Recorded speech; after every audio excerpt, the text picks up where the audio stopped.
Hello students, कैसे हैं आप लोग। आई एम अभिषेक सक्सेना और हम लोग पढ़ रहे हैं matrices for class 12। Okay, so last lecture तक हमने एप्लीकेशन ऑफ मैट्रिसेस की बात की थी। एप्लीकेशन ऑफ मैट्रिसेस में आता है कि हम लीनियर इक्वेशंस के सॉल्यूशन निकाल सकते हैं, चाहे वो 2 वेरिएबल हो, चाहे वो 3 वेरिएबल हो, चाहे वो कितने भी वेरिएबल का हो, बट आपके सिलेबस में 2 and 3 वेरिएबल का ही हमें सॉल्व करना है। सो 2 वेरिएबल का हमने कल एक क्वेश्चन देखा था और फर्स्ट मेथड देखी थी, मेथड ऑफ इन्वर्शन। तो method of inversion is little bit difficult तो नहीं बोलूंगा मैं, लेकिन टाइम कंज्यूमिंग, क्योंकि पहले आपको इनवर्स निकालना है, फिर इनवर्स के बाद 2 बार मल्टीप्लिकेशन करना है, और मैट्रिक्स का मल्टीप्लिकेशन आप लोग जानते हो दिमाग खराब हो जाता है, तो मैट्रिक्स का मल्टीप्लिकेशन करना होता है वहां पर। इस वजह से वो एक लंबी मेथड बन जाती है। उसके ही जगह पर अब हमारे पास है दूसरा टेक्निक जिसको हम बोलते हैं मेथड ऑफ रिडक्शन। अगर 2x2 रहे तो 2x2 में तो एकदम चुटकियों में इसका आंसर आ जाता है, इसलिए मैंने यहाँ 2x2 नहीं लिया, 3x3 मैक्सिमम टाइम पर मेथड ऑफ रिडक्शन के लिए आपको 3x3 का आता है। जस्ट जब अगर आपको वर्ड प्रॉब्लम क्वेश्चन आएगा, वर्ड प्रॉब्लम में अगर क्वेश्चन होता है तो वहां पर 2x2 आएगा, तो आप 2x2 भी वैसे सॉल्व करेंगे। अब कैसे सॉल्व करते हैं इसको हम देखते हैं मेथड ऑफ रिडक्शन में। एक बेसिक चीज मैंने थोड़ी सी कल पॉइंट बताना मैं भूल गया था, तो यहाँ पर मैं आपको बता देता हूँ कि ये हमारी इक्वेशंस है, दिस इज आवर इक्वेशन। इसको हम कन्वर्ट करते हैं मैट्रिक्स फॉर्म में, ये मैंने बताया था आपको कैसे कन्वर्ट करते हैं। तो जो सबसे पहला हमारा बॉक्स होता है, मतलब पहला मैट्रिक्स होता है, जितने भी कोएफिशिएंट्स हैं वो कोएफिशिएंट्स का मैट्रिक्स होता है। तो जैसे कि यहाँ पर कुछ नहीं है, मतलब 1 है, यहाँ पर 2 है, यहाँ पर 3, यह है 2, यह है 3, यह है 1, कुछ नहीं है मतलब 1, यहाँ पर 4, यहाँ पर 5, यहाँ पर 4। इसको हमने मल्टीप्लाई किया था, जो भी हमारे वेरिएबल्स होते हैं x, y, z is equals to जो हमारा इक्वेशन के सामने टर्म है वो 9, 4, 15। अगेन एक चीज मैंने आपसे कहा था लास्ट लेक्चर में कि जब भी आप इस तरीके का क्वेश्चन सॉल्व करेंगे तो इक्वेशंस को स्टैंडर्ड फॉर्म में कन्वर्ट करेंगे। मतलब हमारा जो कांस्टेंट, ये जो वेरिएबल टर्म है, ये वो पूरा एलएचएस में लेके जाएंगे और कांस्टेंट को आरएचएस में लेके जाएंगे, तभी ये मैट्रिक्स फॉर्म करेक्ट बनेगा। नहीं तो अगर आप इस कांस्टेंट को यहाँ लिखेंगे तो आप यहाँ पर सब पे माइनस लगा देंगे। वैसा भी चलता है, लेकिन आप स्टैंडर्ड फॉर्म को फॉलो करो तो आपका आंसर सही आएगा, कंफ्यूजन भी नहीं रहेगा। समझ में आ गया। अब देखो, ये जो मैंने मैट्रिक्स बनाए इनके एक नाम होते हैं, मतलब इनके कुछ नाम दिए डिपेंडिंग ऑन इक्वेशन। देखो ये जो मैट्रिक्स है ये सारे कोएफिशिएंट से बना है, एक्स वाई जेड के कोएफिशिएंट से, तो इसको मैट्रिक्स को बोलते हैं मैट्रिक्स ऑफ कोएफिशिएंट। ये मैंने आपको कल नहीं बताया था। इस मैट्रिक्स को कहते हैं मैट्रिक्स ऑफ कोएफिशिएंट, क्योंकि ये कोएफिशिएंट से बना है बच्चों। किससे बना है? सारे कोएफिशिएंट से। इसको बोलते हैं मैट्रिक्स ऑफ वेरिएबल। ये मैट्रिक्स ऑफ कोएफिशिएंट हो गया, यहाँ पर सारे वेरिएबल हैं तो ये होगा मैट्रिक्स ऑफ वेरिएबल्स। वेरिएबल्स मतलब बच्चों आप जानते हैं जिसकी वैल्यू चेंज होती है। मैथ्स में हम जब अल्फाबेट यूज करते हैं that is variable most of the time. और ये लास्ट वाला है सारे के सारे कांस्टेंट, तो ये हुआ मैट्रिक्स ऑफ कांस्टेंट, क्योंकि ये वैल्यूज कांस्टेंट है, इसके साथ कोई वेरिएबल नहीं है तो वो कांस्टेंट टर्म है। तो जो ये मैट्रिक्स बनता है लास्ट में that is matrix of constant. तो ये एक बेसिक टर्म आपको पता होना चाहिए, इसलिए मैंने बता दिया। अब हम आ जाते हैं मेथड ऑफ रिडक्शन। तो मेथड ऑफ रिडक्शन में हमें क्या यूज करना होता है, जो आपको सबसे ज्यादा पसंद है मैट्रिसेस में, मुझे भी बहुत ज्यादा पसंद है, दैट इज एलिमेंट्री ट्रांसफॉर्मेशन। यहाँ पर हम एलिमेंट्री ट्रांसफॉर्मेशन करते हैं। एलिमेंट्री ट्रांसफॉर्मेशन हम ऐसे करते हैं कि हम इस ट्रायंगल को, मतलब लोअर ट्रायंगल को 0 बना देते हैं, इन तीनों को हम 0 बना देते हैं। ये जो सब मतलब फर्स्ट रो को 0 नहीं करते, इसको 1 रहने देते, इसको वैसे ही छोड़ देते हैं, एंड जो लोअर ट्रायंगल है उसको हम 0 कर देते हैं। अब कैसे करते हैं चलो देखते हैं कैसे करेंगे। एलिमेंट्री ट्रांसफॉर्मेशन से ही करना पड़ेगा। मैं यहाँ पर फिर से मैट्रिक्स लिखता हूँ ताकि हम सीक्वेंस में इसको सॉल्व करें।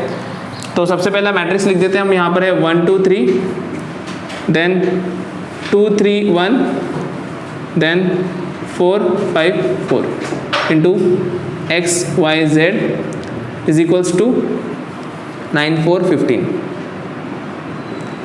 इतनी बात समझ में? ये तो मैंने मैट्रिक्स ही रिपीट लिख दिया। अब हमें क्या करना है कि 0, इन दोनों को 0 बनाना है, इसको एक 0 बनाना है, ये 3 को आपको 0 बनाना है, ठीक है। इससे कुछ मत करो, सिर्फ इन तीनों को 0 बनाएंगे। समझ में आ गया? रिडक्शन मतलब इनको हम 0 बनाने वाले हैं। अब ये जो 0 बनाना है इसमें फिर से या तो आप रो ट्रांसफॉर्मेशन यूज करो या फिर कॉलम ट्रांसफॉर्मेशन यूज करो, डिपेंड, आपको जो पसंद है आप कर सकते हो। बट अब हमें देखो यहाँ से यहाँ ट्रांसफर करना है, यहाँ से यहाँ ट्रांसफर करना है, तो इस टाइप का ट्रांसफॉर्मेशन मैंने ट्रिक बताई थी रो ट्रांसफॉर्मेशन में, याद है आपको कि जब हम इसको चेंज करते हैं तो मैंने रो में बोला था कि फर्स्ट आप इसको 1 बनाओ, फिर इसको 0 बनाओ, इसको 0 बनाओ, याद आ रहा है कि आपको इनवर्स में मैंने बताया था। और जब हम कॉलम ट्रांसफॉर्मेशन करते तो मैंने इसको 1 बनाने के बाद इसे 0 करने के लिए बताया था। रो में जब हम रो में चलते हैं तब कॉलम ट्रांसफॉर्मेशन करना, जब हम कॉलम में चलते हैं तब हमें रो ट्रांसफॉर्मेशन इजी पड़ता है। बात समझ में आई? तो मैं सबसे पहले क्या करता हूँ कि ये 2 है, इस 2 को मुझे 0 करना है, तो 2 को 0 करने के लिए मैं करता हूँ R2 changes to R2 minus 2R1। अगर 2 1 2 हो जाएगा, ये 0 हो जाएगा। बात समझ में आ रही है? तो मैं यहाँ पे लिखता हूँ फर्स्ट एंड लास्ट तो चेंज नहीं हो रहा है, 4 5 4 XY Z नहीं चेंज होगी, याद रखना XYZ पर आप ट्रांसफॉर्मेशन नहीं करेंगे, XYZ वैसा का वैसा रहता है। एंड 9 और 15 R2 पे ट्रांसफॉर्मेशन करें, इसमें भी ट्रांसफॉर्मेशन करना पड़ेगा। मतलब आपका मैट्रिक्स ऑफ कोएफिशिएंट पे ट्रांसफॉर्मेशन करोगे, वेरिएबल पे कोई ट्रांसफॉर्मेशन नहीं करोगे, और मैट्रिक्स ऑफ कांस्टेंट मतलब इन दोनों मैट्रिक्स में ही आपको ट्रांसफॉर्मेशन करना है, नहीं तो आप XYZ पे करोगे, XYZ पे कोई ट्रांसफॉर्मेशन नहीं करना है। समझ में आ गया? बात समझ में आई? ठीक है, चलो। तो अब ये हो जाएगा 2 माइनस 2 1 2, ये हो जाएगा 0। इसको मैं ब्लू से ही लिख देता हूँ, ये हो गया 0। ये है 3 माइनस 2 2 4, 3 माइनस 4 क्या हो जाएगा -1। ये समझ में आया कैसे -1 हो रहा है?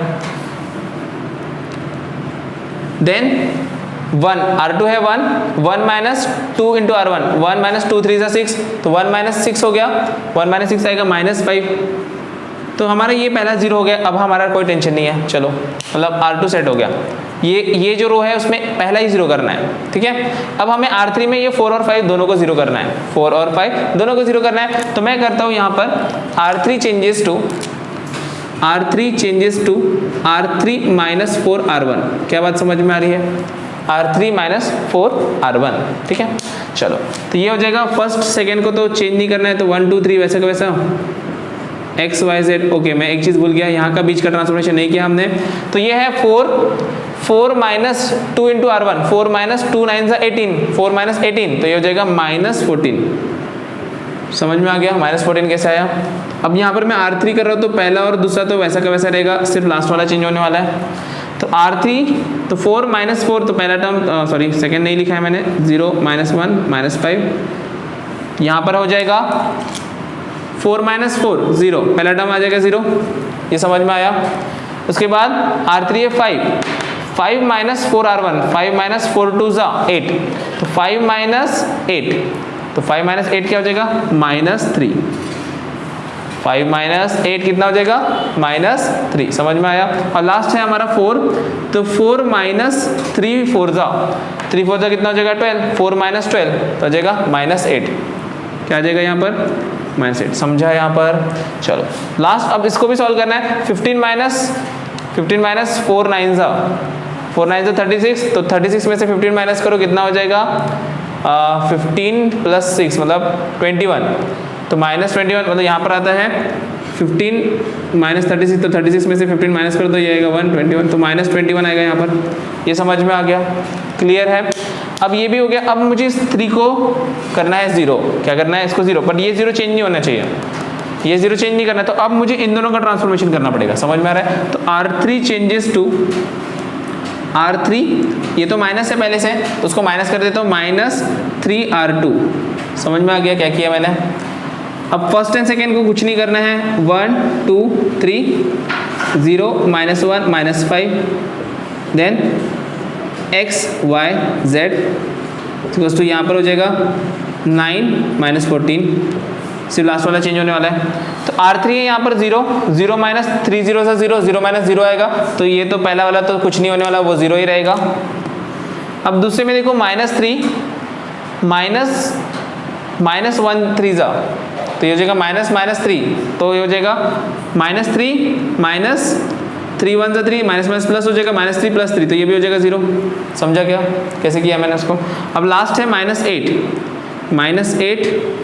-3 इंटू -5। अब अगर आपको नहीं समझ में आया तो इस तरीके से लिख दो, तो -8 हो जाएगा प्लस 5 3 15 प्लस 8 कितना हो जाएगा 7। समझ में आया? So here our transformation is R3 changes to R3 minus 2R2। अब मेरा बचा है सिर्फ इसको मुझे चेंज करना है, तो मैं यहाँ पर इसे चेंज करूंगा। -21 है, -21 ठीक है, R2 हो गया माइनस 3 इंटू R2 लेना है, R2 इज -14। तो बच्चों देखो ये 21 -21 ये हो जाएगा माइनस माइनस प्लस 14 3 जा कितना आ जाएगा बच्चों, कितना है 42 ठीक है। तो ये 21 प्लस -21 प्लस 42 आ जाएगा यहाँ पर +21 ठीक है। तो अब देखो ये 2 0 है 7 007 बॉन्ड बन गया है ना, जेम्स बॉन्ड। तो 7Z बन गया यहाँ पर। हम इससे इक्वेशंस बना लेंगे, यहाँ से हम क्या करेंगे इक्वेशंस बना लेंगे। यहाँ आएगा देखो x 1 row cross column x plus 2y plus 3z x 1 into x 2 into y 2y 3 into z 3z is equals to 9। ये हमारी फर्स्ट इक्वेशन बनेगी बच्चों। सेकेंड देखो 0 इंटू x तो 0 हो जाएगा, -1 into y minus y minus 5 into 5z minus 5z is equals to बच्चों यहाँ पर क्या है y के सामने देखो क्या लिखा है, सेकेंड रो चल रहा है अपना -14। ये हुआ हमारा सेकेंड इक्वेशन। अब देखो थर्ड में देखो ये तो 0 है, 0 into x 0 into y 0 7 into z तो यहाँ पर आएगा 7z इज इक्वल्स टू 21। अब देखो बच्चों यहाँ पर आप z की वैल्यू निकाल सकते हो। कैसे आएगा, 7 मल्टीप्लाई में यहाँ जाकर डिवाइड हो जाएगा, z is equals to 21/7 that is equals to 3 implies z is equals to 3। तो z की वैल्यू मिल गई। मैं इसमें इक्वेशन 2 में पुट करता हूँ, तो पुट इन इक्वेशन 2 तो क्या हो जाएगा -5 z की जगह पर मैं 3 रखूंगा, तो यहाँ पर आएगा 3 बचा क्या -14। तो देखो माइनस y ये हो जाएगा -15 इज इक्वल्स टू -14। ये माइनस इधर जाके क्या होगा बच्चों प्लस, तो y की value -y is equals to हो जाएगा -14 प्लस 15 तो -y इज इक्वल्स टू +1। लेकिन यहाँ -y दिख रहा है, मुझे तो y की वैल्यू चाहिए, तो implies y is equals to क्या हो जाएगा बच्चों -1। ये मुझे मिल गया z की वैल्यू, मुझे मिल गई y की वैल्यू। अब मैं इसे इक्वेशन 1 में पुट करता हूँ, तो पुट इन इक्वेशन 1। सो क्या होगा x तो वैसा का वैसा रहेगा 2 इंटू y, y क्या है -1 प्लस z क्या है 3 इंटू z की वैल्यू 3 इज इक्वल्स टू 9। तो ये हो जाएगा x -2 plus 9 is equals to 9। तो ये 9 कैंसिल हो जाएंगे और 2 माइनस से इधर जाके क्या हो जाएगा प्लस, तो x इज इक्वल्स टू 2 और answer x is equals to 2 हमारा आंसर आएगा x इज इक्वल्स टू 2। ये 9 कैंसिल हुए, ये 9 इधर जाता तो माइनस हो जाता, 9 - 9 0 और x इज इक्वल्स टू 2। तो here we got x y and z। तो देखो बच्चों ये मेथड बहुत ही सिंपल, बहुत ही आसान है। इसमें हमें एक ही बार ट्रांसफॉर्मेशन करना पड़ा। अगर मैं इनवर्स मेथड से सॉल्व करता तो मुझे पहले इस मैट्रिक्स का A इनवर्स निकालना पड़ता। इनवर्स निकालने के बाद मुझे LHS में और RHS में मल्टीप्लाई करना पड़ता, फिर मल्टीप्लिकेशन करना पड़ता, उसके बाद x y z की वैल्यू मिलती। तो ये बहुत लंबा मेथड हो जाता। बात समझ में आई? सेम एक इसी मेथड को मैं आगे भी सॉल्व कर सकता हूँ। देखो बच्चों जैसे मैंने इन तीनों को 0 लिया, अगर मैं ऊपर वाले तीनों को 0 ले लेता तो मुझे डायरेक्टली x की वैल्यू, डायरेक्टली y की वैल्यू और डायरेक्टली z की वैल्यू भी मिल जाती। लेकिन हमारे स्टेप्स बढ़ जाते हैं, इसलिए आप इतना ही सॉल्व करके, this is a 4 mark question, तो इतना ही सॉल्व करके आप सॉल्व करोगे तो आपको फुल मार्क्स मिल जाएंगे। ठीक है, तो ये आपको समझ में आया होगा। आप ट्राई करेंगे सभी मेथड से अलग अलग क्वेश्चन, तो हम इसके बाद देखते हैं कि वर्ड प्रॉब्लम सॉल्व करें। बट क्या करेंगे आप इस वीडियो को लाइक, चैनल को सब्सक्राइब एंड सबके साथ शेयर करेंगे। ठीक है, तो जल्दी से नोट करो, फिर दूसरा क्वेश्चन करते हैं। Okay, so will solve one word problem. तो हमारे पास एक क्वेश्चन दिया हुआ है, आप कोई भी बुक से सॉल्व कर लो, ऐसा कोई प्रॉब्लम नहीं। मैंने एक लिया है क्वेश्चन। तो यहाँ पर हमें दिया है the cost of 4 dozen pencil. आपके बुक में हो सकता है कॉस्ट ऑफ 4 पेंसिल, तो कोई फर्क नहीं पड़ने वाला, क्योंकि मैं फाइनल में पर डजन के हिसाब से आंसर निकालूंगा, तो आपका आंसर मेरा आंसर सेम हो सकता है। तो cost of 4 dozen pencil, 3 dozen pen, 2 dozen eraser. मतलब देखो यहाँ पर 3 चीजें हैं, pencil, pen and eraser. Main चीज क्या है, pencil, pen and eraser. Here are 3 things, pencil, pen and eraser. और इसका कॉस्ट, इसका कॉस्ट कितना लगने वाला है, तो यहाँ पर दिया है। और हमें जो क्वांटिटी दी है इस क्वेश्चन में, it is given in the dozen form. Dozen में दिया हुआ है, कहीं कहीं पे डजन पे नहीं होगा। आप डायरेक्ट हो तो डायरेक्ट भी कर सकते हो। कॉस्ट ऑफ पेन, पेंसिल ऐसा दिया होगा, 4 पेंसिल, 3 पेन। तो अब डजन में दिया और मुझे आंसर भी पर डजन निकालना है, तो मुझे कोई फर्क नहीं पड़ने वाला। अगर हमें एक पेंसिल का निकालना पड़ता, एक पेन का निकालना पड़ता, तो कॉस्ट ऑफ डजन आ जाता, उसमें से 12 से डिवाइड करके हम एक एक का निकाल सकते हो। आपको डजन मतलब पता है, 1 डजन मीन्स 12 होता है। अगर आपको डजन का प्राइस पता है कि एक डजन मिल रहा है 120 में, तो एक का प्राइस कितना होगा, 1 डजन में 12 आते हैं, तो 120 डिवाइड बाय 12 10 रुपीज़ का मिल रहा होगा चीज़, है ना। तो वैसे आप सॉल्व कर सकते हो इसको। अब पेंसिल कितने, फर्स्ट कंडीशन में क्या बोला, 4 डजन पेंसिल, तो ये 4 है ना, 4 पेंसिल है। पेन कितना है 3, इरेजर है 2, इसका कॉस्ट कितना आ रहा है हमारे पास में 60 आ रहा है, ये समझ गया आपको। देन है नीचे में second, the cost of 2 dozen pencil 2 है 4 and this is 6 is 90, okay 90 दिया है। देन 6 डजन 2 6 2 3, सो 6 2 3 कॉस्ट कितना है 70। देखो डायरेक्ट इक्वेशन आप बना सकते हो, आपको क्या लेना पड़ेगा, let the cost of pencil per dozen pencil be x, let the cost of pen be y, let the cost of eraser be z। तो आपको वो लिखना पड़ेगा, let the cost of per dozen pencil be x, let the cost of per dozen pen be y, let the cost of per dozen eraser be z। तो हमारी equation क्या होगी, 4 dozen खरीदे तो 4 इंटू एक्स पैसे लगेंगे मुझे, है ना। सपोज अगर 1 रुपये अगर डजन, पेंसिल का डजन मेरा 10 रुपीज़ का होता, तो 4 अगर मैंने 4 डजन खरीदे होते तो 4 10 40 रुपीज़ लगते मुझे। पेन का अगर मेरे पास 5 रुपीज़ का पेन है, एक पेन का डजन मेरे पास सपोज 12 पेन का पैकेट आता है 120 रुपीज़ का, और मैंने 3 डजन खरीदे, तो 3 इंटू 120 करना पड़ेगा, 3 इंटू 120 360। तो इन्होंने जो प्राइसिंग लिखी है वो तो पता नहीं कौन से ज़माने की लिखी है, 60 90 इतने रुपये में तो अभी कुछ नहीं मिलता, 60 रुपये का तो पेन ही आ जाता है, इतना सारा तो नहीं मिलेगा। तो पता नहीं कौन से ज़माने का, शायद ये शायद बहुत पुराना क्वेश्चन है, आई थिंक बहुत पुराना लग रहा है मुझे क्वेश्चन। अब हम इसे सॉल्व करते हैं, क्या हो जाएगा, इक्वेशन फॉर्म में कन्वर्ट करते हैं। तो सबसे पहले इक्वेशन में क्या आएगा, 4x plus 3y plus 2z is equals to 60। इसके बाद में ये आएगा 2x plus 4y plus 6z equals to 90। फिर ये दिख रहा है 6x plus 2y plus 3z is equals to 70। So now we can use the matrix form, reduction method से सॉल्व करेंगे इस क्वेश्चन को। हम मैट्रिक्स फॉर्म में कन्वर्ट करते हैं, 4 3 2 2 4 6 6 2 3, यहाँ पे आएगा x y z is equals to 60 90 70। समझ में आया क्या, इतना चल रहा है, इतना क्लियर है। चलो अब क्या करेंगे, हम इन तीनों को हमें जीरो करना होता है। चलो बच्चों इनको जीरो करते हैं हम लोग, कैसे करेंगे, ये 2 दिख रहा है, 2 को कैसे कन्वर्ट करें, तो R2 changes to R2 minus half R1। क्या मैं ऐसे कर सकता हूँ, 4 का हाफ करेंगे तो 2 2 माइनस 2 0 हो जाएगा, तो ये हो जाएगा। चलो 4 3 2 वैसे का वैसे लिख देता हूँ, एक्स वाई जेड भी वैसे के वैसे लिख देते हैं। हाँ ये एक्स वाई जेड चेंज नहीं होता, बट यहाँ पे 60 और 70 90 चेंज होगा। चलो इसमें R3 चेंज नहीं होने वाला, 6 2 3 वैसे का वैसा है। सो ये तो हो जाएगा 2 माइनस 4/2 मतलब 2 माइनस 2 हो जाएगा 0।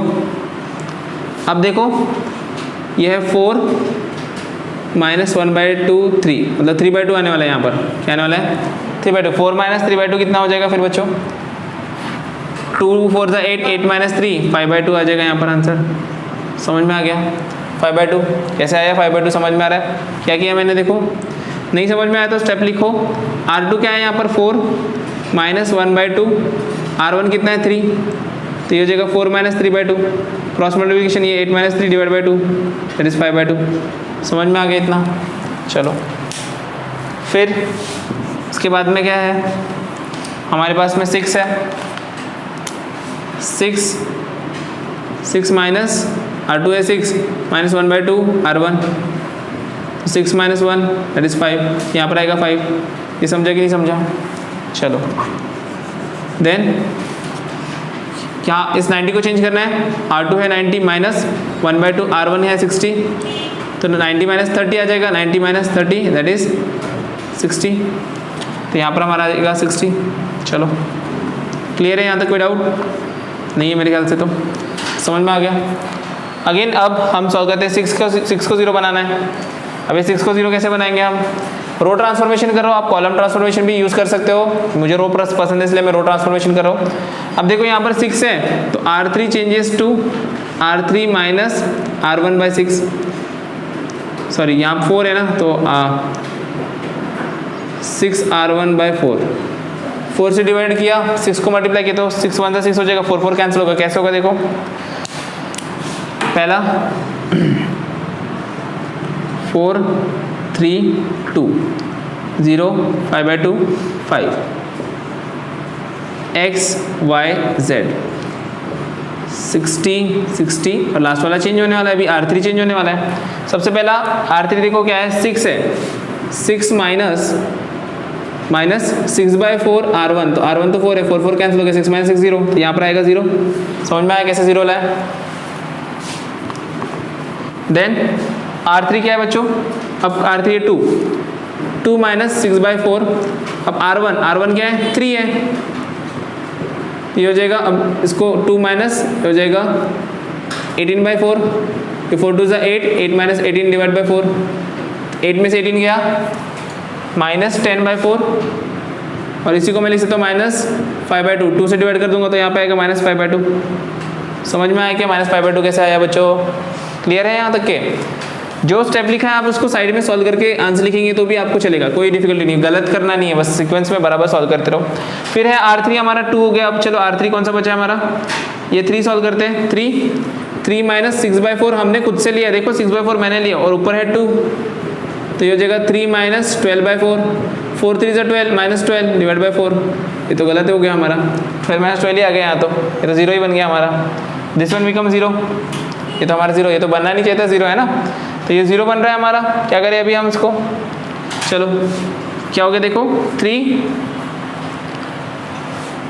था यहाँ पर, माइनस 6/4 बराबर है 1 2, तो 3 माइनस 12/4, 4 3 12, तो ये 0 आ गया। चलो 0 आ गया, रहने दो इसको, 0 आ गया। अब देखो हमें इसको 0 बनाना था, तो अगर मैं इन दोनों को प्लस करता हूँ तो ये 0 बन जाएगा, ये 5/2 है, माइनस में ये प्लस में, तो मैं R3 changes to R3 plus R2 करता हूँ। समझ में, अब जगह कम है इसलिए थोड़ा छोटा लिख रहा हूँ बच्चों, एडजस्ट कर लो इस वीडियो में। तो ये होगा 4 3 2 x y z equals to 60 60। Okay बच्चों, मैंने ये सॉल्व नहीं किया, ये सॉल्व करना पड़ेगा हमें। यहाँ पर है 70 माइनस 6/4, इसका R1 क्या है 60 है ना, तो ये कैंसिल कैसे होगा, ये होगा 2, ये हो जाएगा 30, और 4 से डायरेक्ट कैंसिल होता है, 4 15 × 60 होता है ना बच्चों, 4 15 × 60, तो 15 × 6 70 माइनस कितना आ जाएगा, 6 15 का कितना होता है 90, तो माइनस 90, यहाँ पे 70 माइनस 90 कितना होगा -20, तो यहाँ पर आएगा -20। समझ में आ रहा है -20 कैसे आया, इसको मिटा देता हूँ। चलो अब यहाँ पर हमारे पास में -20 था, ठीक है, हम क्या चेंज कर रहे हैं, R3 चेंज कर रहे हैं। यहाँ पे मैंने ट्रांसफॉर्मेशन किया R3 का, तो R2 वैसे लिख देता हूँ 0 5/2 एंड 5, ठीक है।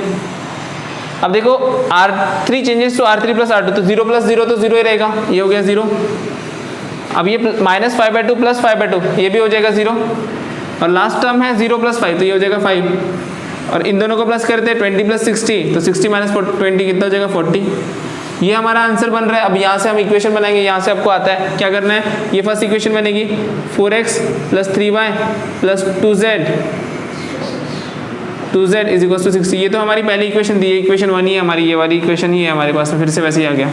सेकेंड क्या है 5/2, 0 x का 0 हो जाएगा, तो x का टर्म नहीं आता यहाँ पर, 5/2y + 5z is equal to 60, और लास्ट में देखो ये 0 है, तो 0 × x 0 हो जाएगा, 0 × y 0 हो जाएगा, 5z तो हमारे पास आएगा, ये z है, 5z इज इक्वल टू 40, ठीक है। तो यहाँ से हमको z की वैल्यू मिलेगी, z इज इक्वल टू 40/5, तो z इज इक्वल टू 8। इसको मैं इक्वेशन 2 में पुट करूँगा, ये हमारी इक्वेशन 1, ये 2। देखो मैं डायरेक्टली 5z की वैल्यू पुट करता हूँ, 5z 40 है ना, तो मैं यहाँ पर 40 पुट करता हूँ, तो हो जाएगा 5/2y + 40 is equal to 60, 5/2y, ये 60 माइनस 40 हो जाएगा 20, ये समझ में आया 20 कैसे हुआ, 40 उस साइड जाएगा तो 60 माइनस 40 20 हो जाएगा। अब ये 2 डिवाइड में तो उधर जाके मल्टीप्लाई, दैट इज 20 × 2, और 5 मल्टीप्लाई में तो जाके डिवाइड, तो 5 4 जा, तो y की वैल्यू कितनी आ रही 8, y की वैल्यू भी 8 आ रही है। देखो बच्चों y की वैल्यू भी 8 आई, z इतना सस्ता कहाँ मिलता है पेन पेंसिल, मैं भी लेके आता हूँ। ये देखो पेन भी पेंसिल कितना आया, पेन का रेट आया 8 रुपये डजन। 8 रुपये डजन में पेन मिल रहे बच्चों, इधर देखो 8 रुपये में 12 पेन मिल रहे हैं। कहाँ मिलता है मेरे को भी लेके बताओ, एड्रेस बताओ भाई।